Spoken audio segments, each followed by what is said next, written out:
Je vous l'annonçais en titre, les meilleurs rameurs de la planète ont rendez-vous vendredi chez samedi à la Pointe Vénus pour la 32e édition de la course de V1T Aito. Il y a 8 catégories, des U10 Aito Tama aux vétérans passant par les Aito Vraine. Cette année, l'homme à battre est Steve Tehut Atta. Le maillot jaune a remporté l'année passée la T Aito et la Super Aito. Pour en parler, nous recevons Charlie Maitere, membre du comité organisateur. Bonsoir Charlie. Yolana.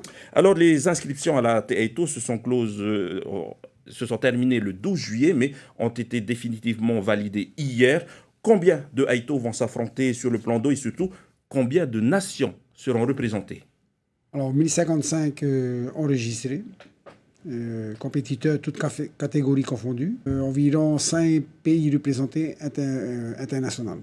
Vous aviez envisagé 900 participants, mais là, vous avez largement dépassé le quota. Est-ce que ce ne sera pas délicat sur le plan de la sécurité ou de la gestion de ces différentes catégories? Nous avons anticipé au niveau de la sécurité, c'est que, nous avons un arrêté ministériel qui interdit les bateaux externes à l'organisation de s'infiltrer pour accompagner des rameurs. Donc, c'est déjà un danger d'écarter.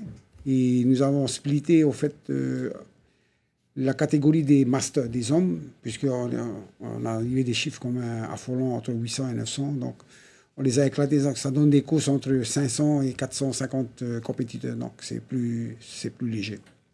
En termes de préparation, par exemple, certains rameurs comme Kevin Serranger-Dusalimi ont participé aux Jeux du Pacifique à Samoa.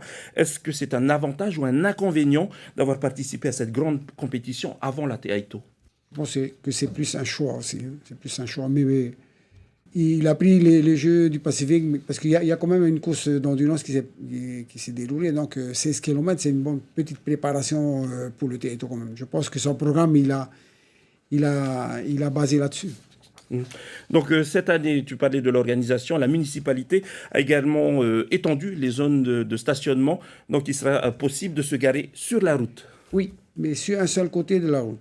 Donc c'est-à-dire en allant vers la pointe, c'est-à-dire le côté gauche, en allant vers la pointe, du côté de la mer, pour simplifier les choses. Donc il sera possible de se parquer là-dessus, bien sûr en respectant bien sûr les entrées des propriétaires. Donc voilà. Mais à droite, ce sera vraiment verbalisé. Donc on prévient la population et en plus de ça, la mairie nous met des parkings à disposition gratuitement, donc il vaut mieux les utiliser. La médiatisation aujourd'hui suffit ou est-ce qu'il faut vraiment maintenir ce démarchage, se rendre dans tel ou tel pays pour faire venir leur Aito? Depuis 10 ans, nous faisons la promotion de cette course.